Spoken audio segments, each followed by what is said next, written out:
So today we have some gaming headset.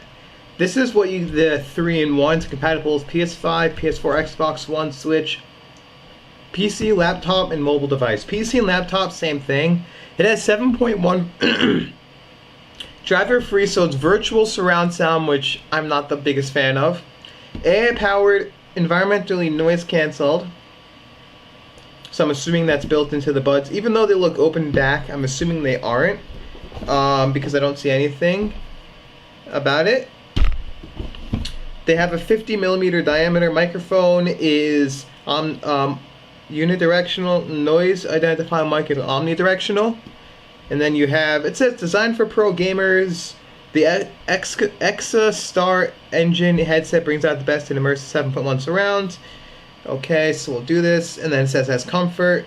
It has the Star Engine gaming headset, detachable mic, foam cover, audio cable, Type-C audio cable, USB-C to C extender, carrying pouch, and user manual. So let's get into this. And the first thing you see is this. So you have, let's pull this out. And then you have this thing. Up, up, down, down, left, right, BA. And then you have your user manual, which, if I need it, I need it. So over here, you have on the top, it is the microphone, and then the C to headphone jack, I guess it is. Okay. And then on the other side of this box, we have is the C to C, and then C to extension to make it A. Putting that aside, you have a nice carrying case. Then you have this, which they look open back, but you can tell that they're not. I dislike this look. If it's not open back, please don't make them look open back. Thank you very much. It's like that really bothers me when it happens. You have a volume up and down. You have the mic mute. And you have the pairing. And then the other side has nothing else. Then you have the noise canceling mics up top. Now, this is not open back, so I guess again, please don't make it open back. You have your left and right on these. And then you have a very beautiful feeling with the cable and what feels not so cushiony there. So let's get this hooked up over here with this microphone, which has one direction to go, and it fits with the round on the bottom. And then you have your C cable, which can convert to this, or C to C, which I will have to use a C to A cable to test it out. So I'm going to test this out, and I'll be back with more information about it. So now that we got this unboxing out of the way, I want to take a look at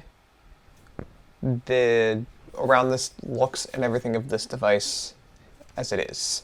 So we're going to start off this by talking about the outer look. So you have a mesh-like filter, which isn't really a filter because right behind it is a hard plastic, I believe it is, at least it looks like it's plastic, blocker. So open back look with a non-open back design, which then fits like this and looks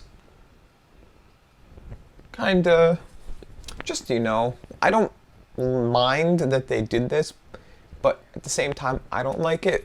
Some do, some don't. I'm one of those ones that just doesn't like it. It's just up to me.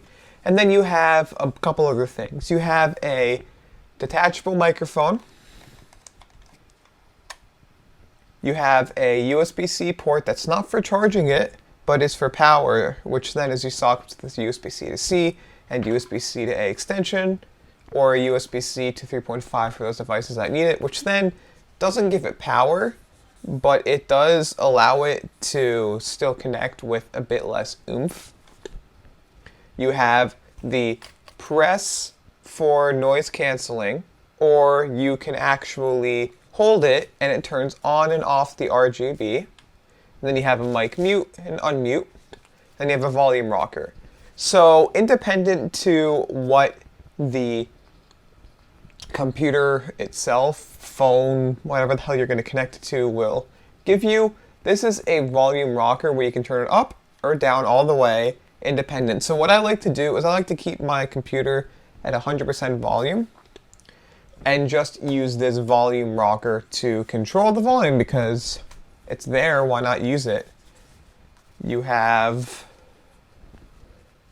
a squishiness to them, quite comfortable. I actually was like, why am I getting gaming headphones when I'm not the biggest fan of gaming headphones?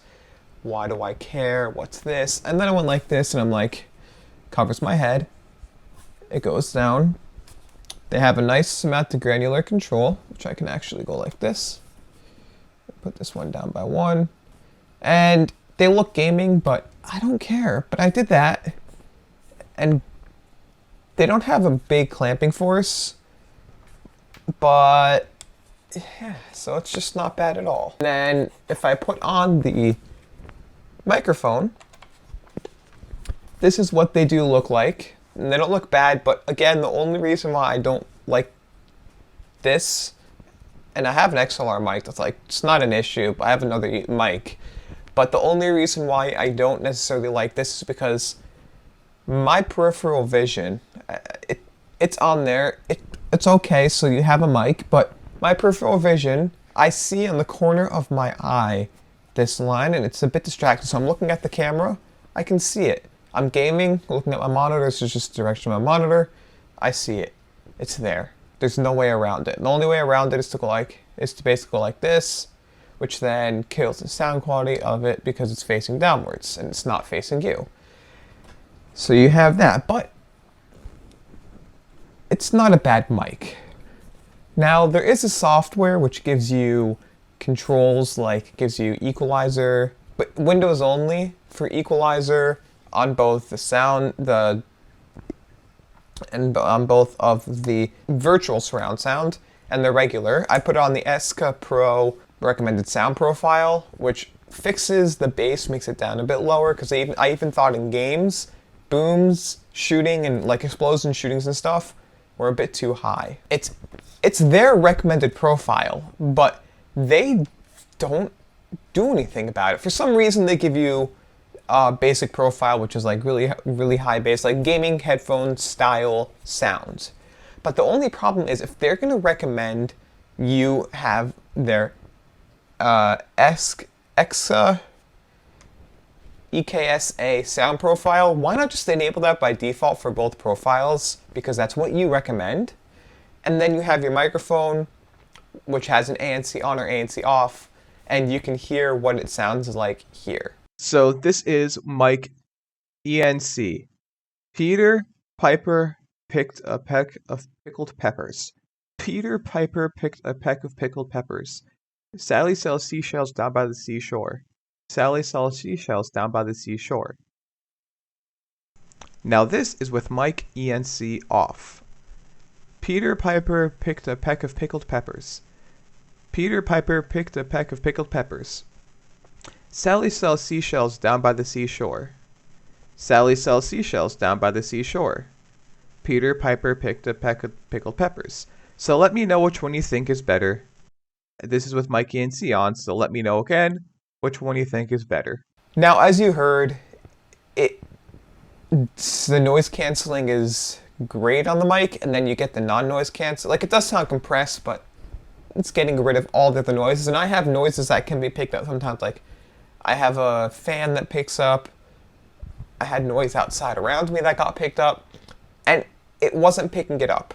And then when I went into non-noise canceling, like the regular mode, you heard clicks and stuff like that. It was weird. I recommend just leaving it on noise canceling for what it does, because that's just what I recommend. And yeah, so it looks good, and I can just take my long cable, find the end, and plug it in.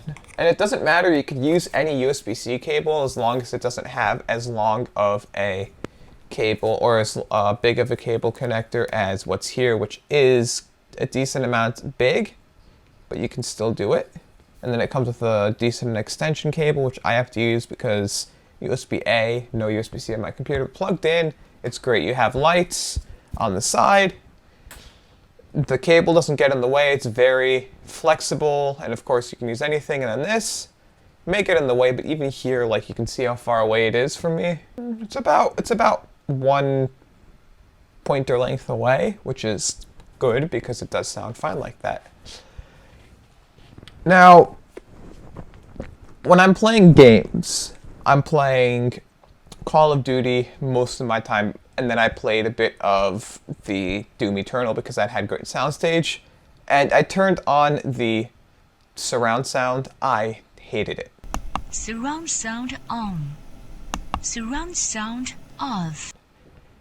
It wasn't like it was tolerable. Like, I actually used it a couple times to check it out, but when I was playing games, it was distracting because Doom Eternal is supposed to have great soundstage, and since the virtual surround sound was really weird on these things, it made all the surround soundness of the headphones just die out. And it wasn't like it was Doom Eternal's fault. It happened in every single game. Fortnite, Call of Duty, Doom Eternal. Like, Doom Eternal itself on here had a very wide enough soundstage compared to my open backs that I use for gaming. So that was good. And then there was Call of Duty, which all of the booms, all of the shots, this is all an EKSA sound profile. This isn't on the default, which it stays applied to your headphones no matter what device you're connected to because it saves the profile to here. Now, it was good. I heard, this is without noise, the surround sound, because the surround sound sucked. In my humble opinion, just my opinion here. Now, it was great. I heard all of the booms. I could hear footsteps coming around me. So if the guy was behind me, I would hear him coming. So he would be behind me, I'd turn around, and he'd be there. That would be the thing. I could actually hear them walking around. I could hear shots from the distance. I could do directional audio. Again, no surround sound, but directional audio came about, and it was great. And then there was Fortnite, which I had the same thing. I tried surround sound. That sounded like meh. It was okay, but the way it made it sound was everything sounded distant. There was no time where I liked it. It made all of the sounds of the thing sound really distant. Like, I was walking towards an enemy. He sounded distant, and I knew how far away he was. And this wasn't like he was that far away. He was closer. So I turned off surround sound. I'm able to play, and it sounds great. I had no real issue with it once I was there using it as a regular gaming headset. Now, I do like the sound profile of my Hi-Fi Man HE400i 2020.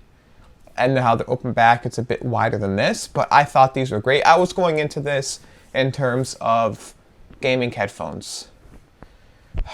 Why am I looking at gaming headphones? And to pleasantly be surprised, it was good.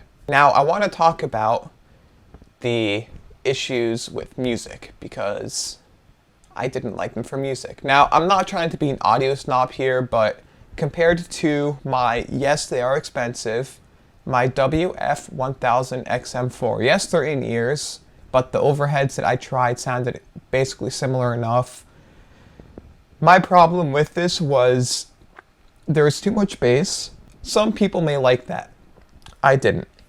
It was too much bass, and then the other problem was that the bass drowned out the treble.